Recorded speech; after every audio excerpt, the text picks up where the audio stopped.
이제 오늘 그 요한계시록의 내용이 이제 마무리되는데요.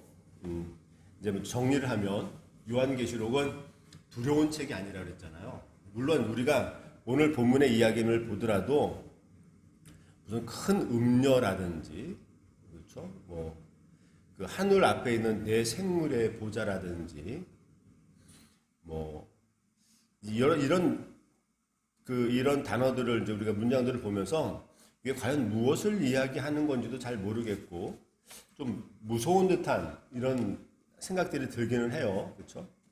그럼에도 불구하고 이제 제가 그 계시록을 소개하기를, 계시록은 그 당시 교회가 어려움을 당하고 있을 때 그들을 위로하기 위해서 편지를 쓴 것이니까 그들로 하여금 두려움에 빠지도록 이 편지를 쓴 것은 아니고 그들로 하여금 희망을 주려고 쓴 편지라고 하는 것이죠. 그래서 오늘 우리가 본문 가운데 있는 오늘 이제 19장과 이제 그 19장과 20장의 이 내용은 이제 결론적으로 하나님이 이겼다라고 하는 겁니다. 이제 요한계시록의 내용은 그렇다고 그랬잖아요. 1장에서 하나님이 요한에게 나타나는 그 사건들을 보이고 2장과 3장에서 그 당시 전 세계의 교회죠. 소아시아 7교회의 상황들을 하나님이 알고 계신다라고 하는 측면에서 그들이 칭찬할 것과 또 그들이 경계할 것과 그들에게 어떤 약속들을 줬는지를 명확하게 그 교회들에게 그 실상들을 잘 밝히시고, 또 이 요한이 보니까 그 실상 우리 현재의 상황뿐만 아니라 하나님 하늘 보좌 앞에서 나타나는 회의 현상을 보여주는 것입니다. 그렇죠? 그래서 4장과 5장에서 하나님의 보좌 앞에서 큰 두루마리를 들고 그 두루마리 안에 이 땅을 다스려갈 여러 가지 많은 계획서들이 있는데 그것을 하나 띄면서 공개하면서 이 세계가 어떻게 진행될 것이다 라고 하는 계획들이 6장부터 16장까지 기록이 쭉 되어 있는 거예요. 그렇죠? 그래서 이제 7인을 떼고 7나팔을 불고 7금대접을 쏟으면서 나타나는 여러 가지 많은 현상들을 우리에게 보여주는데, 이것이 처음부터 점차적으로 더 크고 무서운 일들로 이제 진행해 나간다라고 하는 그런 이야기이고, 근데 결국엔 16장과 17장의 이야기가 되면, 17장과 18장의 이야기 되면 바벨론이라고 하는, 세상이라고 하는, 마귀라고 하는 그 대표적인 바벨론이 결국은 그들이 망한다 라고 하는 이야기와 함께 오늘 본문 속에서 나타나는 것은 그 예수 그리스도 어린 양의 승리가 이제 기록이 되어져 있습니다. 그렇죠? 아무리 강하게 그들이 우리를 괴롭힌다 하더라도 그들은 결국 망할 것이고, 그리고 우리 그 어린 양으로 이야기되는 예수 그리스도께서 분명히 승리해서 21장과 22장은 하나님의 나라가 이렇게 펼쳐지게 되고 하나님과 함께 우리가 승리의 삶을 살게 될 것이다 라고 하는 이야기를 지금 우리에게 기록하고 있는 것이니까 이것은 우리에게 희망의 책이라고 말할 수 있겠고, 오늘 본문 속에 나타난 이제 오늘 19장의 이야기는 모든 싸움이 다 끝나고 바벨론이라고 하는 큰 음녀라고 이야기하는 그 음녀가 다 멸망을 하고 그 하나님과 그 예수 그리스도와 어린 양이라고 표현되는 그분과 우리가 혼인 잔치가 예약이 되어 있다라고 하는 그 이야기를 지금 우리가 하려고 하는 것입니다. 희망찬 일이죠. 그래서 그 이야기. 그래서 이제 오늘 본문 속에 보면 이제 바벨론이라고 하는 큰 음녀가, 이제 사단의 음녀가 망하게 되고 그를 추종하던 모든 사람들이 울부짖는 소리가 이제 있고, 그 소리와 함께 그 교회가, 하나님의 백성들이 그 싸움을 잘 견디고 나서 하나님에 대한 찬양의 소리가 이제 함께 들려주고 있는 그 시점이 오늘 19장에 있는 내용들이에요. 그래서 그 이야기를 이렇게 시작을 합니다. 지금 17장과 18장에서 바벨론이 패망을 했어요. 그렇죠? 우리 사단이라고 명하는, 창세기에서 말한 것처럼 여자의 후손이 사단의 머리를 상하게 할 것이다라고 하는 그 시점, 상하게 한 사건이죠. 그래서 그들이 이제 아무리 크게 그들이 발악을 하더라도 하나님의 능력으로 그들이 다 짓눌려지고 승리를 이루게 되고, 그리고 나서 하나님의 혼인잔치가 이루게 되는데, 1절부터 19장 1절에 보게 되면 삼중적 그 찬양이 이제 우리가 소개되고 있습니다. 그러니까 19장 1절 보시면 이렇게 됩니다. 그 모든 일들이 벌어진 이후에 2일 후에, 그렇죠? 2일 후 이제 바벨론이라고 하는 사단이라고 명하는, 그렇죠? 그 사단이 다 멸망한 후에 들으니 하늘에 허다한 무리의 큰 음성 같은 것이 있어 이르되 할렐루야 구원과 영광과 능력이 우리 하나님께 있도다. 그 심판은 참되고 의로운지라. 음행으로 땅을 더럽게 한 큰 음녀를 심판하사 자기 종들의 피를 그 음녀의 손에서 갚으셨다. 그렇죠? 한 소리가 들리는 겁니다. 지금 여기서 말하는 자기의 종들이라고 말하는 것은 말이죠. 교회를 가리키는 것일 것이고 하나님의 백성들을 이야기하는 것일 것이고, 그래서 우리가 한평생 살아오면서 하나님의 이름을 가지고 믿음을 지키느라고 애썼던 그들을 말하는 거겠죠. 그렇죠? 그래서 그들이 그 사단의 괴롭힘에 의해서 그들의 삶을 어떻게 살아냈는지에 관한 그런 하나님께서 그의 그 보상을 하신다는 이런 얘기겠죠. 그렇죠? 그래서 이렇게 얘기하죠. 구원과 영광과 능력이 우리 하나님께 있고 그 심판은 참되고 의로우니 음행으로 땅을 더럽게 한 그 큰 음녀가 심판되었다. 그리고 자기 종들이 그 음녀로 인해서 많이 괴롭힘과 핍박을 받았던 그 일들을 그들에게 갚으신 하나님의 이 능력, 이 하나님의 이 심판을 하나님 우리는 찬양하자라고 하는 그런 내용들이 이제 그런 소리가 들리는 걸 받고, 또 두 번째 3절에 보게 되면 두 번째로 할렐루야 하는 소리가 들렸다는 겁니다. 그 연기가 세세토록 올라가더라. 또 24장로들과 네 생물이 엎드려 보좌에 앉으신 하나님께 경배하여 이르되 아멘 할렐루야 하니 보호자의 음성이 나서 이르되 하나님의 종들 곧 그들이 경외하는 너희들아 작은 자나 큰 자나 우리 다 하나님께 찬송하자라고 하는 이런, 하나님께서 그 세상을 심판하셨던, 교회를 괴롭히고 핍박했던, 어쩌면 그들이 영원할 것처럼 교회를 무너뜨릴 것처럼 행하던 그런 모든 일들 하나님 갚으신 그 일에 대해서 찬양을 하자는 거죠. 그리고 적은 자나 큰 자나 찬양하자라고 이렇게 하는 것이고, 또 하나의 소리는 6절에 보게 돼. 또 내가 들으니 허다한 무리의 음성과도 같고 맑은 물소리와도 같은 큰 우레소리 같은 소리가 이르되 할렐루야 우리 하나님 우리 주 하나님 곧 전능하신 이가 통치하신다. 우리가 즐거워하고 크게 기뻐하며 그에게 영광을 돌리세. 어린 양의 혼인의 기약이 이르렀고 그의 아내가 자신을 준비하였으므로 그에게 빛나고 깨끗한 세마포 옷을 입도록 하셨으니 이 세마포 옷은 성도들의 옳은 행실이로다. 그래서 이제 한 번 더 그 소리가 찬양에 들리는 것인데, 하나님의 이 일로 인해서 우리가 크게 기뻐하자, 즐거워하자. 이유는 그 어린 양과의 혼인잔치가 기약이 되어져 있고 예비되어져 있고 그 아내들, 그렇죠? 아내들에게 그 세마포 옷을 입혔는데 그 세마포 옷이라고 하는 것이 무엇이냐 하니까 성도들이 옳은 행위라는 거지. 옳은 행위라고 하는 것은 이 어려움 가운데서 하나님을 잘 의지하고 당신이 나의 은혜라고, 하나님이 우리의 도움이라고, 내가 하나님 주님의 은혜를 구한다라고 하는 그 믿음의 행실들이 그 세마포일 것인데, 그 세마포로 그 믿음을 가지고 있는 그들과 어린 양과의 결혼 예식이 준비되어 있기에 우리가 크게 기뻐하고 즐거워하자라고 하는 그 찬양의 소리가 이 사도에게 들렸다라고 하는 그런 내용들입니다. 그래서 이제 세 번에 걸쳐서 이야기한다라고 하는 것은 완벽한 것들을 말하려고 하는 것이겠죠, 그렇죠? 하나님의 통치, 또 하나님께서 행하시는 그런 완벽한 일. 이것은 오늘 9절에서 말하는 것들처럼 하나님의 참된 말씀, 참되신 말씀이라고. 이것은 뭐냐면 이거는 그냥 헛말이 아니라 반드시 그것이 이루어진다라고 하는 그 이야기를 하려고 하는 것입니다.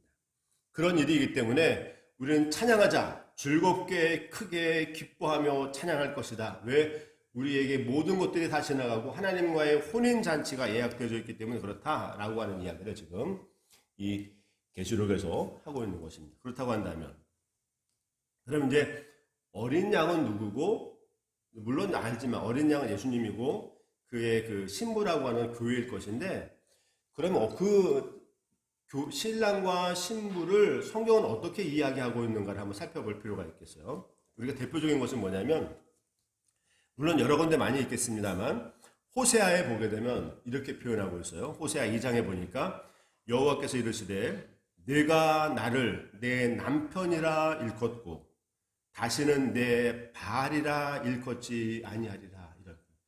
호세아 아시죠? 호세아가 그 호세아가 이제 이렇게 이야기한, 호세아가 그 아내에게 말하기를, 그죠? 내가 나를 내 남편이라, 다시는 내가 바알이라 일컫지 않는, 바알이 뭐냐면 주인이다 라고 하는 거거든요. 주인이 아니라 너와 나는 남편과 아내가 된다. 우리가 이 책을 읽을 때는 호세아와 그의 아내와의 관계인 줄 알았어요. 그런데 이 마지막에서 와서 보니까 이게 하나님과 교회와의 관계라는 겁니다.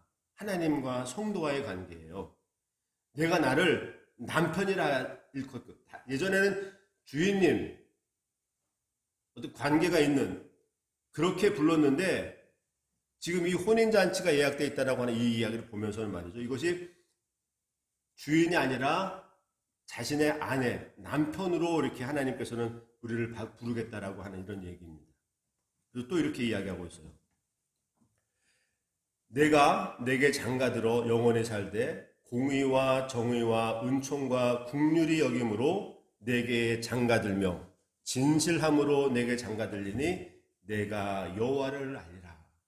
이게 읽을 때는 그 호세아와 그의 아내와의 관계 이야기인 줄 알았는데 그게 아니라 하나님과 교회와의 관계였다는 것입니다.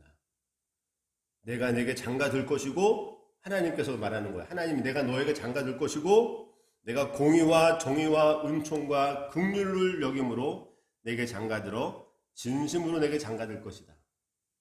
하나님께서 우리와 결혼 관계를 맺겠다라고 하는 그 이야기를 하고 있고, 신약에도 보게 되면 마태복음에서 이런 얘기가 있잖아요.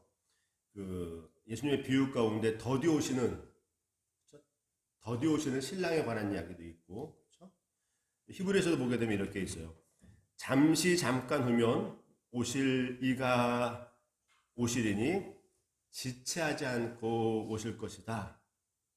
이렇게. 하나님과 성도와의 관계가 지금 그 더디 오시는 것들처럼 보여지는 그런 기간에 있긴 하지만, 그러나 반드시 오신다는 것이고 지체하지 않고 오시겠다라고 하시는 거예요. 오셔서 우리와의 이런 혼인 관계를 맺겠다라고 하는 그런 이야기입니다. 물론 이제 우리가 하나님과 우리와의 관계가 혼인 관계라고 하는 건 조금 우리가 우리 감이 좀 멀 수가 있긴 하는데, 그냥 그 신랑과 아내와의 관계라고 하는 것은 이 땅에서 어떤 관계보다도 가장 가까운 관계 아니겠어요? 그 이야기를 하려고 하는 거겠지. 그렇죠? 하나님이 교회를 향하여 내가 내 남편이 되겠다, 내가 너를 아내로 삼겠다 라고 하는 이야기는 우리 인간이 가질 수 있는 모든 관계 가운데 가장 가까운 관계를 이야기하려고 하는 겁니다. 물론 부모와 자식 간의 관계도 있긴 하지만 사실은 이 관계보다는 아내와 남편의 관계가 모든 것들을 공유할 수 있는 가장 가까운 관계잖아요. 그 이야기를 하려고 하는 거예요. 지금 이 시점이 어디라고요? 모든 싸움이 이긴 싸움입니다. 바벨론이라고 하는 이 사단의 세력들이 교회를 핍박하려고 수많은 일들을 행함에도 불구하고 하나님께서 그들을 지키고 결국에 그 모든 승리의 싸움을 이긴 이후 내가 너와 이런 특별한 관계를 갖겠다라고 하는 그 이야기가 혼인잔치의 이야기이고, 내가 너의 남편이 되겠다라고 하는 하나님에 대한 선언, 하나님이 우리를 향한 선언이라고 하는 이야기입니다. 그렇죠? 그렇게 하면서 그런 관계가 됐기 때문에 우리가 이제 할렐루야 찬양하고 크게 찬송을 하자라고 하는 그런 이야기 하고, 그 다음에 8절에 보게 되면 우리가 읽은 대로 그에게 빛나고 깨끗한 세마포 옷을 입도록 허락하셨으니 이 세마포 옷은 성도들의 옳은 행위다라고 이야기하는데, 지금 이 성도들이 깨끗한 세마포 옷을 입는 것에 관한 이야기를 하고 있어요. 근데 이것은 옳은 행위라고 하는데, 우리가 지난주에 본 것처럼 그 12장에서 교회를 가리켜 양육받는 교회라고 그랬잖아요. 그렇죠? 우리가 하나님께서 우리를 세상에 내버려 두는 것은 이스라엘 백성들을 광야길을 걷게 하면서 그들로 하여금 그 속에서 하나님을 경험하고 하나님을 알아가게 하는 훈련의 장소였던 것처럼, 우리 교회가 세상 속에서 있는 것 같은 그런 환경들을 만드시는 것은 우리로 하여금 하나님이 원하시는 그 정도의 수준으로 갈 수 있도록 우리를 길러가신 하나님의 방식이라고 지난 12장에서 이야기한 것처럼, 우리가 이 땅의 삶을 살아가면서 여러 가지 많은 어려움도 겪기도 하고 마치 하나님이 없는 것 같은 상황들을 만나게 되기도 하고, 그래서 우리가 눈물을 흘려 하나님께 부르실 수밖에 없는 상황들을, 여러 가지 많은 환경들을 만나게 하시는 그 이유들은 우리로 하여금 이런 깨끗한 세마포 옷을 입도록 하기 위한 양육의 방식이라고 하는 것입니다. 그래서 성도들의 옳은 행위라고 하는 것은 이 땅에서 이야기하는 도덕적 옳고 그름의 문제가 아니라 하나님을 얼마나 의지하느냐라고 하는 그 이야기예요. 많은 일들이 있지만 우리가 2025년 살아오면서 우리가 눈물을 흘려야 될 또, 그렇죠? 우리가 물론 즐거운 일도 있긴 했었습니다만 그 즐거운 일만 있는 게 아니라 하나님의 도움이 꼭 필요해서 하나님께 외쳤던 그런 시간들도 있지 않습니까?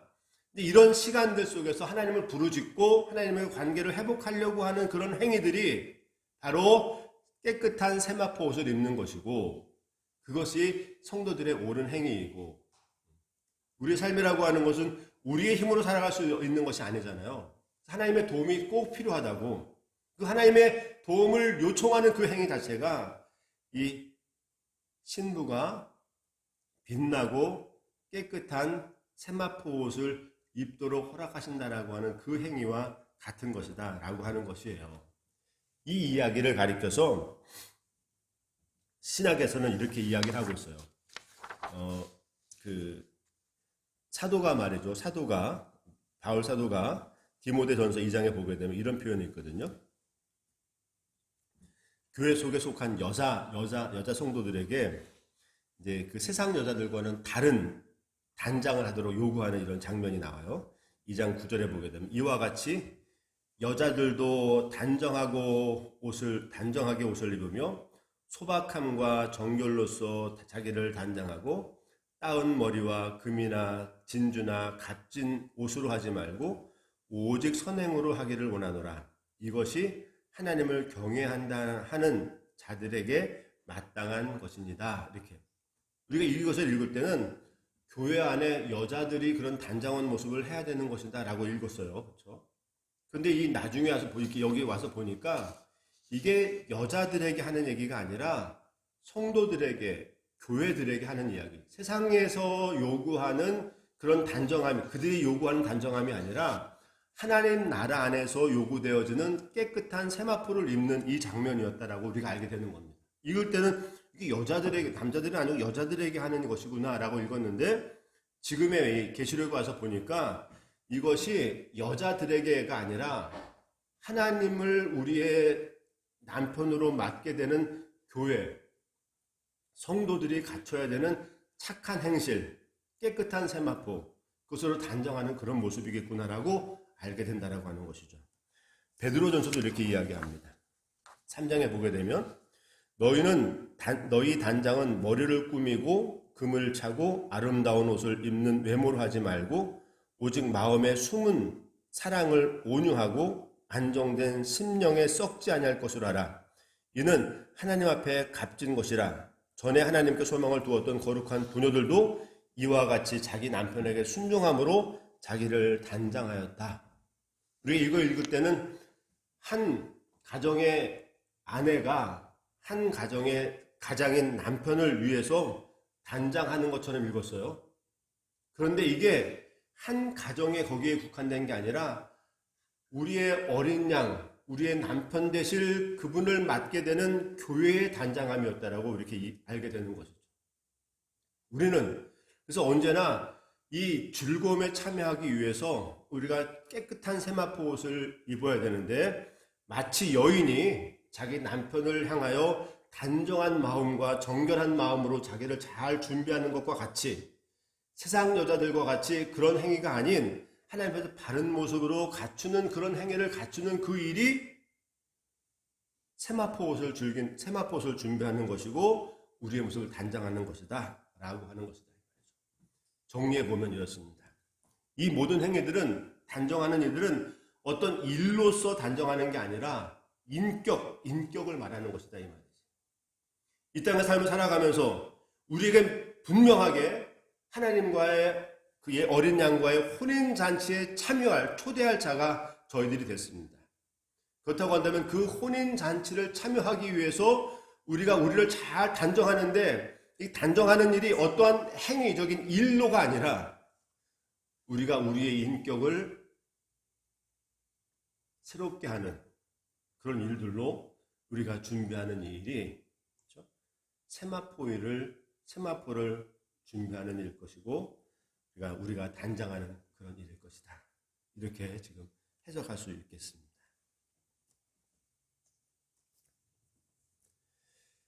그러면 신부는 이제 우리겠죠, 그렇죠? 21장 2절에 보게 되면 이런 표현이죠. 21장 2절에 보게 되니까 가까운 거 찾아보시면 21장 2절.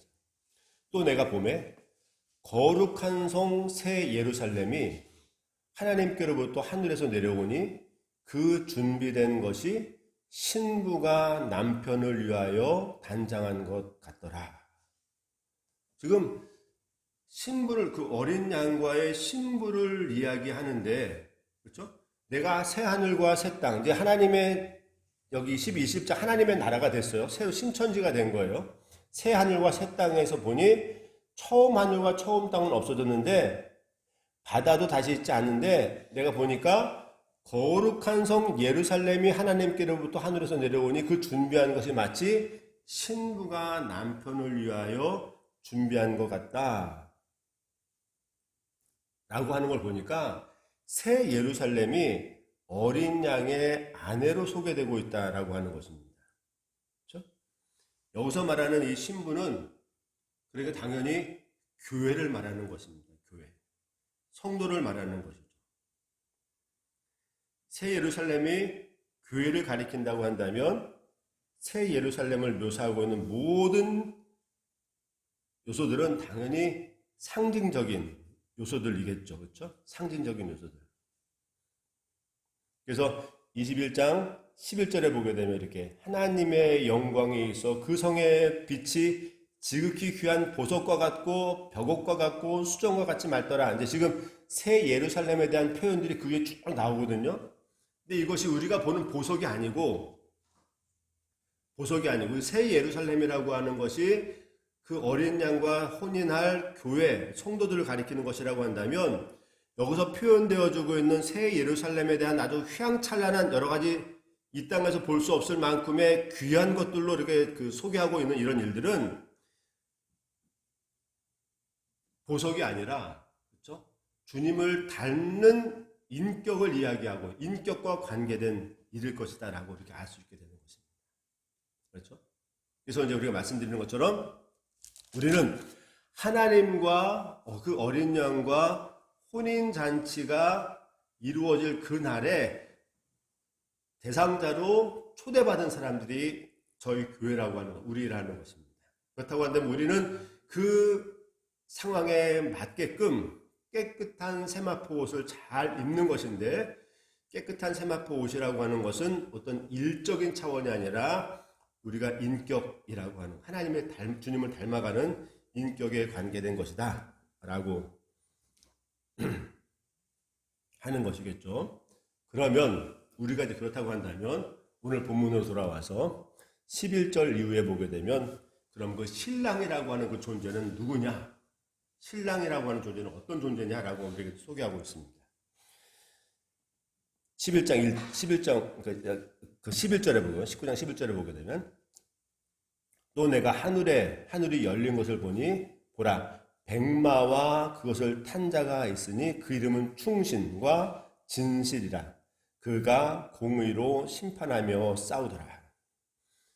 그러니까 이제 지금 그 우리 신부와 함께 우리 신부를 맞이할 그 어린 양을 표현하는 거예요. 예수 그리스도를 말하겠죠, 그렇죠? 근데 그분은 어떤 분이냐면 백마를 타고 오시는 분입니다. 그의 이름은 충신과 진실, 공의로 심판하며 싸우시는 분. 지금 이 시대가 오늘 우리가 이 시대를 살아가는 이 시대가 공의롭지 못하죠. 그렇죠? 우리가 억울한 게 너무나 많아요. 사실은 착한 마음을 가지고 살려고 하면 손해보는 시대예요. 우리 이 시대가 그렇지 않습니까? 이 시대에서 성공한다고 하는 것은 누군가의 어깨를 누르고 그들의 머리를 밟고 올라서야 되는 시대 속에서 우리가 살아가고 있다고. 그렇죠? 그래서 이 시대라고 하는 자체가 그 공의와 정의가 없는 속임수와 어떤 그런 일들이 있어야만 살아남는 이런 시대란 말이죠. 이런 시대 가운데 하나님의 말씀을 가지고 살아간다는 것이 얼마나 어려운 일이겠습니까? 그런데 그 사단이 큰 음녀라고 하는 바벨론이 멸망한 이후에 만나게 될 우리의 신랑인 그분은 백마를 탔다라고 하는 승리를 이야기하는 것이고 그의 이름에는 충신과 진실이라고 하는 이름을 가지고 있는 분이라. 그분에게는 정말로 진실함만 있는 겁니다. 진실이라고 해서 하나님을 얼마나 사모하느냐 이것이겠죠. 그렇죠? 우리의 의라고 하는 것은 도덕적인 의가 아니잖아요. 하나님을 얼마나 신뢰하는지, 내가 하나님을 얼마나 도움을 원하는지, 하나님을 내가 얼마나 사모하는지에 관한 그 관계예요. 그 관계를 가진 그런 사람들에게 하나님께서 공의와 심판, 공의의 심판으로 모든 것들을 잘 정리하셔서 하나님을 믿는 사람들, 하나님을 의지하는 사람들을 바로 세우겠다라고 하는 그런 신랑의 모습을 가지고 있습니다. 이 땅의 신랑이라고 하는 것은 말이죠. 우리 마음에 차지 않는 부분들이 많이 있죠. 능력이 없어서 그럴 것이고, 어떤 그 깊은 심정이 없어서도 그럴 것이고, 그런데 우리의 주인 되신 그 백마 탄 어린 양은 전혀 그런 것이 없는 승리라고 하는 능력을 말하는 것이고, 그의 이름은 정말로 충성스럽고 진실함이 있는 사람들, 그런 마음을 가지고 있는 그는 그런 능력을 가지고 있기에 하나님을 얼마나 사랑하는지에 관한 그것을 가지고 모든 것들을 심판하시고 바로 세우시는 능력 있는 그 존재가 우리의 신랑 되신 그 어린 양의 모습이다라고 이야기하는 것입니다. 12절도 보게 되면 그 눈은 불꽃 같고 그 머리에는 많은 관들이 있고 그 이름 쓴 것 하나가 있는데 그것은 자기밖에 아는 자가 없고 비밀스러운 것인 것 같아요. 13절 또 그가 피 뿌린 옷을 입었는데 그 이름은 하나님의 말씀이라 칭하더라. 14절도 하늘에 있는 군대들이 희고 깨끗한 세마포를 입고 백마를 타고 그를 따르더라. 그 입에서 예리한 검이 나오고 그것으로 만국을 치겠고 친히 그들의 철장으로 다스리며 또 친히 하나님 곧 전능하신 이의 맹렬한 진노로 포도주의 틀을 밟을 것이다. 16절까지 그 옷과 그 다리에 이름을 쓴 것이 있으니 만왕의 왕이며 만주의 주라고 하였다. 그러니까 지금 우리가 맞이할 주인이 아닌 우리의 신랑으로 오실 바로 그분은 이런 모습이다라고 하는 것입니다. 그래서 피 뿌린 옷이라고 하는 것은 무엇이겠습니까? 어떤 전쟁 가운데 우리를 괴롭히게 했던, 억울하게 했던, 우리와 적대적인 관계에 있던 그 모든 것들을 하나님 다 물리치신다라고 하는 그런 이야기겠죠. 그때가 되면 지금은 조금 억울해 보이는 일들이 있어요. 우리가 눈을 감을 수밖에 없다고 그랬죠. 그래서 그들이 좀 승하는 것처럼 보입니다. 이 시대라고 하는 것이. 근데 우리가 참는 것은 죽음 너머의 그 세계가 이런 시대가 있기 때문에 그러는 건데 그 시대는 뭐냐면 바로 그때가 되면 하나님 모든 것들을 갚으시겠다라고 하는 그런 이야기입니다. 너희들이 억울하게 느꼈던 것, 지금 그때가 아니기 때문에 우리 연단의 과정이기 때문에 그 과정을 지키고 있지만 지내고 있지만 그 연단의 과정이 맞춰져서 하나님과의 혼인잔치가 이루어지는, 그분이 나의 진정한 남편이 되어지게 되는, 신랑이 되어지는 그때가 된다면 그 모든 것들을 내가 다 해결하겠다라고 하는 그 이야기. 그래서 뭐라고요? 하나님의 말씀, 그의 이름은 하나님의 말씀이다 칭할 것이다. 그 입에 예리한 검이 있어요. 만국을 다스리는 것입니다. 맹렬한 진노로 포도주의 틀을 밟겠다라고. 포도주라고 하는 건 여러분들 짜는 거 봤습니까?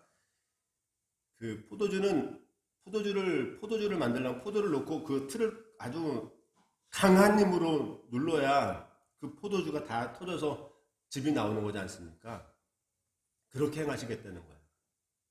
어떤 불의에도 하나님이 절대 용납하지 않고 그 포도주를 아주 압축해서 그 모든 걸 짜내듯이 지금까지는 너무나 억울해 보이는 일들이 있었다 이 말이지. 그러나 그분이 우리의 신랑이 되는 날, 어린 양의 혼인잔치가 이루어지는 그날은 하나님께서 자비를 베풀지 않고 어떠한 불의한 것도 용납하지 않고 우리의 신부가 억울해했던 그 모든 것들을 마치 포도주의 틀을 밟듯이 완전히 밟아서 없게 해주겠다라고 하는, 우리의 모든 것들을 해결해 주겠다고 하는 그런 모습들. 지금 우리의 신랑을 소개하고 있다 이 말이죠.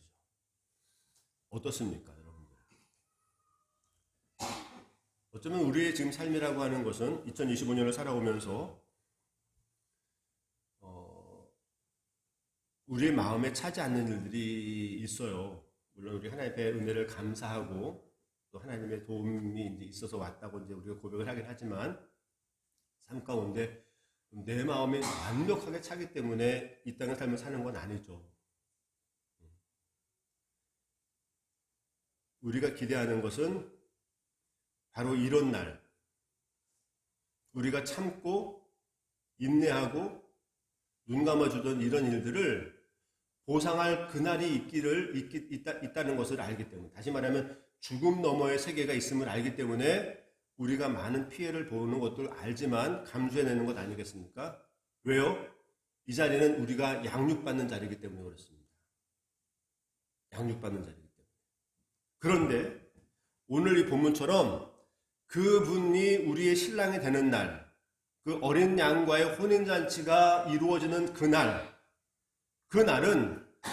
이 강력한 능력의 우리의 남편이신 어린 양이 우리의 그 억울한 모든 것들을 다 한 방에 다 없애주겠다라고 하는 이야기입니다. 그래서 사도는 보기를 하나님을 찬양하는 소리가 먼저 들린 것입니다. 하나님의 영광을 찬양하겠다. 그렇죠? 그 의로운 심판에 참된 그 의로운 심판이 있는 그날을 내가 찬양하겠다라고 하는 그 이야기가 삼중적 찬양으로 나타나면서 우리가 어떤 신부이고 어떤 신랑을 맞이하게 될 것이기 때문에 우리가 그분을 찬양할 수밖에 없다라고 하는 그 이야기가 이제 오늘 본문의 이야기예요. 그러면서 나타나는 것이 그분과 함께 우리가 차지할 그 왕국이 어떤 왕국인지, 얼마나 휘황찬란한 곳인지를 우리에게 소개하고 있는 것인지, 그렇게 하면서 이 계시록이 마무리되고 있다는 것입니다. 이 계시록을 받았던 그 당시 서문학교회는 그 에베소부터 시작해서 7개 교회가 얼마나 큰 위로가, 지금 그들은 너무나 엄청난 핍박을 받고 있는 거예요. 이 소식을 들을 때, 그렇죠? 많은 사람들이 감옥에 가기도 하고 유배당하기도 하고 순교를 당하는, 그래서 이 교회가 존재할 수 있을까라고 하는 정도의 어떤 의구심을 품을 수밖에 없는 그런 상황 가운데 이 편지를 받으면서 너희가 지금은 이렇게 억울하게 보이고 유배당하기, 하나님을 안다는 것들 때문에 유배당한다는 게 이 말이 되는 거예요. 하나님을 만유의 주이신, 여기 말하는 것처럼 만유의 주, 만왕의 왕이라고 표현하는 그분을 믿는 것 때문에 너희들이 당하고 있는 이런 일들이 이게 말이 되는 소리냐? 그러나 지금 이 자리가 우리가 양육되어져 가는 과정이기에, 그렇죠? 이 과정을 잘 마치게 되면 바로 그분과의 이런 언약관, 혼인잔치가 있어서 우리의 모든 이 억울한 것들을 하나님이 다 해결하실 것이다라고 하는 그 때가 있음을 알고 너희들이 오늘의 삶을 잘 견뎌달라고 편지를 쓰는 내용이니 이게 얼마나 그들에게 희망찬 메시지겠냐 하는 것이죠. 그런데 이 말이 오늘 말씀처럼 본문처럼 천사가 와서 말하는데 이것은 하나님의 참되신 말씀이다. 이렇게 지금 내가 너에게 이야기한 이 내용이 어떤 꿈을 잡는 꿈꾸는 듯한 그 이야기가 아니라 만유의 주고 만유의 왕이신 그 신실하신 하나님의 입에서 나오는 진실 참된 말씀이기 때문에 이 말씀은 반드시 그렇게 된다라고 하는 것을 이야기하고 있는 것입니다. 오늘 우리에게 주어진 하나님과의 혼인잔치는 참되신 하나님의 말씀 가운데 선포되어지는 진정 이루어질 그날이라는 것이죠. 2025년을 살아오느라고 여러분들 대단히 많은 수고를 하셨습니다. 우리가 그리스도인이기 때문에 하나님의 이름을 가지고 있기 때문에 이 세상에 여러 가지 많은 불합리해 보이는 말 같지도 않은 그런 상황들 가운데 우리가 잘 지키고 왔습니다.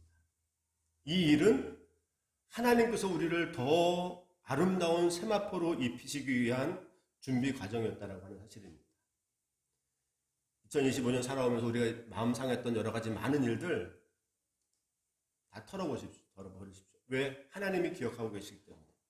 그리고 분명히 혼인잔치가 있는 그날 우리가 당했던 여러 가지 많은 일들, 인내했던 여러 가지 많은 일들을 하나님께서 한 번에 포도주의 틀을 밟듯 예리한 검으로, 입에서 나오는 예리한 검으로 그들을 심판하실 그날들을 기억하시면서 하나님을 찬양하며 오늘의 삶을 잘 살아내 달라라고 지금 하나님은 우리에게 요한계시록을 읽게 하시는 것 같다라고 하는 것이죠.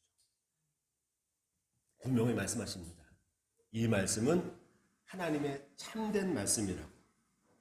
그리고 어린 양의 혼인잔치에 청함을 받은 자들로서 얼마나 복된 삶인지 정말 자부심과 자긍심을 가지고 우리의 삶을 잘 살아달라고 요구하는 것입니다. 동시에 이 어린 양의 혼인잔치에 참여함을 받게 된 신부로서 설 저희들이기 때문에 우리의 세마포를 더럽히지 않고 깨끗한 세마포를 잘 준비하며 살아가고자 다짐하는 우리의 모습이 되기를 소망하는 것입니다. 우리 평화로운교회 모든 믿음의 식구들 2025년을 살아오면서 하나님이 우리를 양육하시기 위해서 내몰았던 삶 현장 가운데 삶을 잘 지키신 것 정말로 감사를 드립니다. 여러분들의 이 수고가 하나님의 그 어린 양 혼인잔치에 참여하게 될 저희들로서 그 자리에 서게 되면 하나님이 인정하게 될 것이다 이 말이죠. 수고했다. 너희들이 조그만 교회를 섬기고 너에게 맡겨진 그 삶을 지키느라고 너무나 대단히 많은 수고를 했다. 내가 너희들의 수고를 알고 너희들의 눈물을 닦아줄 것이고 내가 다시는 그런 일들이 없게끔 내가 책임지고 백마탄 승리의 능력의 우리의 신랑이 우리를 위로할 것이다 라고 하는 그 말씀을 쭉 기억하시면서 오늘 우리의 삶을 잘 살아내는 우리 평화로운 교회 믿음의 식구들 되기를 축원합니다. 다시 한번 기도하시겠습니다.